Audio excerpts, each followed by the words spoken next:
Good morning, student. In English online class, today we study Honeydew, English reader, and the poem on the grasshopper and cricket. The poet is John Keats. Unlike the ant and the cricket, which tells a story. इसके पहले भी आपने एक poem पढ़ा था, उसमें cricket और एंट के बारे में था, और अभी जो हम पढ़ेंगे वो ग्रास ऊपर और क्रिकेट के बारे में है। This is a nature poem in it. Nature poem मतलब ये प्रकृति के बारे में है पोयम। इन द ग्रास ऊपर and cricket do not appear as characters in a story. इसमें ये कैरेक्टर नहीं है। अपने को जब कोई भी या लिविंग थिंग्स होता है, चाहे वो इधर human being or animals, they are character, but in this poem they are not character, they act as symbols. ये एक सिंबल है, प्रतीक हैं ये, each suggesting someone else, जो ये हम लोगों को कुछ बता रहे हैं।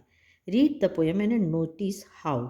अब आप पोएम पढ़ोगे तो तुमको समझ में आएगा कि ये कैसे सिंबॉलिक हैं। The poetry of earth keeps on through summer and winter in a never ending song. Who sings the song? तो जब भी कोई अच्छी बात होती है, कोई खुशी का मौसम होता है या कुछ ऐसी भी चीज़ होती है, तो इंसान गुनगुनाने लगता है, गाने लगता है। तो उसी तरीके से नेचर में जब भी चेंजेस आते हैं, और चेंजेस कब आते हैं? When season is change, the human being as well as animals और बर्ड्स आर ऑल्सो सिंग।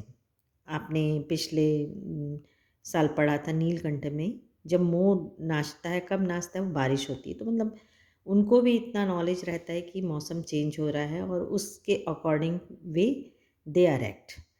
तो इस लेसन में इस पोएम में आपको यही देखने मिलेगा, सुनने मिलेगा कि जो नेचर होता है वो कभी भी ऐसा नहीं होता है कि एंड हो जाए, उसकी खुशियाँ हमेशा लगातार चलती हैं।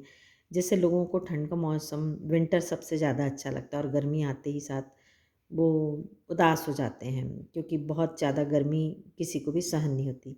लेकिन जो नेचर होता है वो उस मौसम को भी एन्जॉय करते हैं। करने वाले ऐसे क्रिएचर होते हैं, ऐसे जो एनिमल्स होते हैं या प्लांट्स होते हैं या बर्ड्स होते हैं, वो उसको भी एन्जॉय करते हैं। Let's read the poem. The poetry of earth is never dead. When all the birds are faint with the hot sun and hide in cooling trees, a voice will run from haze to hate about the new mound made. That is the grasshoppers, he takes the lead. In summer luxury, he has never done.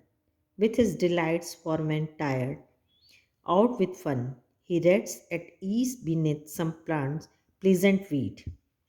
The poetry of earth is casing never. On a lone winter evening when the lost frost was wrought a silence from the stone there shrills the cricket song in warm increasing ever, and seems to one in drowsiness half lost. The grasshoppers among some grassy hill. तो the poetry of earth is never dead. जो हमारे nature का कविता है, गाना है, वो कभी ख़त्म नहीं होता। हम ये सोचें कि अब तो विंटर ख़त्म हो गया, अब उदासी हो गई है। जितने भी पोएट होते हैं वो सबसे ज़्यादा स्प्रिंग सीज़न को पसंद करते हैं। वसंत ऋतु में जितने भी स्टोरीज़, आर्टिकल्स, पोयम बने हैं, उतने किसी भी सीज़न में नहीं बने हैं। लेकिन जो ये जॉन कीट्स हैं, वो एक ऐसे पोएट हैं, वो नेचर को हर सीज़न में, हर सिचुएशन में एन्जॉय करते हैं।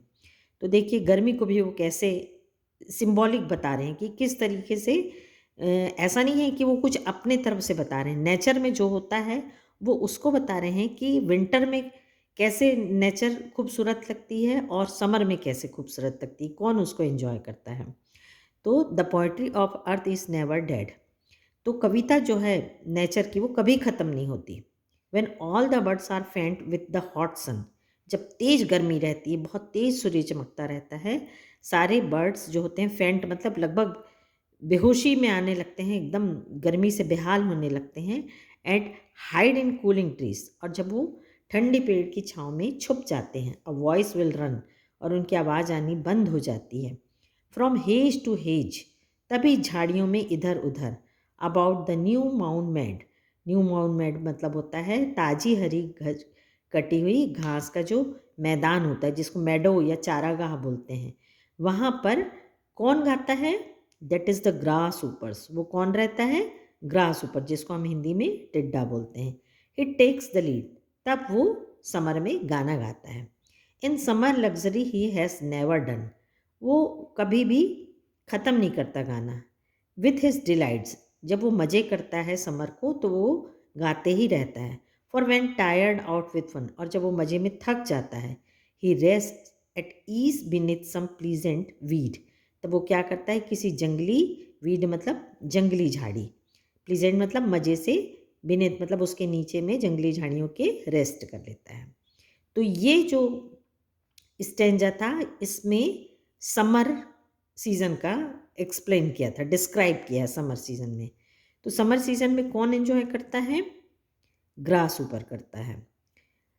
Next stanza, the poetry of earth is casing never, और जैसा पहले बताए थे कि नेचर का जो पोयम है, जो पोइट्री है, कविता है, वो कभी अंत नहीं होती।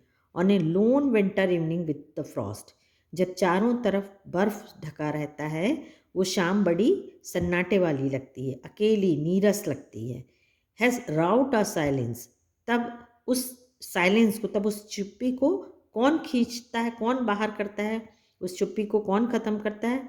फ्रॉम द स्टोन देयर श्रिल्स, तब झाड़ियों से नहीं, कहाँ से आवाज़ आती है? स्टोन, पत्थरों के बीच से, चट्टानों के बीच से। श्रिल्स मतलब होता है तीखी आवाज़, लाउड आवाज़, जो बहुत क्लियर आ रही है। और ये आवाज़ कहाँ से आती है? द क्रिकेट सॉन्ग, ये क्रिकेट की होती है। क्रिकेट वो आपका खेलने वाला क्रिकेट नहीं, ये क्रिकेट का मतलब होता है झिंगुर। इसकी आवाज़ आप सभी सुनते होंगे, बहुत तेज़ी से और बहुत कंटिन्यू बोलते रहता है। इन वार्मथ इंक्रीजिंग एवर, तो जैसी गर्मी बढ़ती है इसकी आवाज़ और तेज होती जाती है। And seems to one in drowsiness half lost, और ड्राउजीनेस मतलब जो एकदम नींद में है, हाफ लॉस्ट या आधी नींद में आ चुके हैं, या मतलब बेहोशी में आ रहे हैं, नींद में आ रहे हैं एकदम, और या लोग आधी नींद में हैं। तो एंड सीम्स टू वन, तो उनको कैसा सुनाई देगा? ये ग्रास क्रिकेट की आवाज़ कैसी लगेगी उनको? The grasshoppers among some grassy hills, तो उनको ये आवाज़ ऐसी लगेगी कि जैसे घास के मैदान में ये ग्रास ऊपर बोल रहा है। तो ये पोयम से आपको क्लियर हो गया होगा कि जो जॉन कीट्स हैं वो नेचर को कितना अधिक पसंद करते हैं, और उनका कहना बिल्कुल सही है। He is very right. Then the nature poem is never end. Thank you.